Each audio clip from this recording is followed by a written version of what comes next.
My parents own a multi-million-dollar waste management company, and I've been working as the lowest guy on the crew without telling anyone who I am.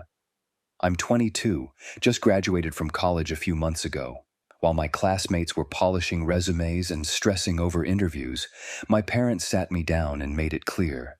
I wouldn't be job hunting. I'd be working for them. They run a massive waste management company like citywide contracts, fleet of trucks, recycling centers, the whole deal. It's their legacy, and they want me to take over someday, but they also made it clear I wouldn't be jumping into some cushy office role with a fancy title. If I was going to lead the company, I had to understand it from the ground up. Fair enough.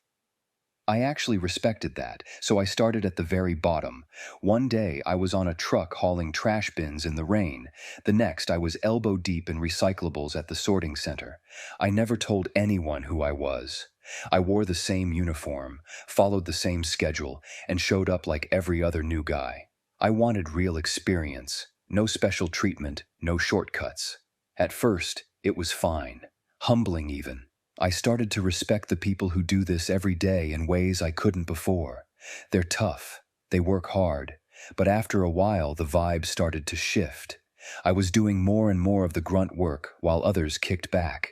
I was told to straighten out the bins, clean up after others, do the new guy stuff constantly. I didn't complain. I kept my head down. I figured it was part of paying dues, but then came the day that broke me. It was raining hard, and we were already short-staffed.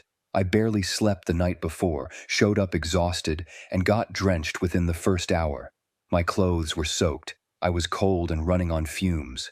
Still, I pushed through most of the shift until one of the senior guys, Ron, decided he was done. He dumped the rest of his tasks on me and said, "You're the new guy, you handle it. I gotta leave early." I snapped. Politely but firmly, I told him no, I wasn't doing his work. I was done letting people pile on just because they outranked me. He stared at me like I'd grown a second head. Then, with a smirk, he said, "Careful.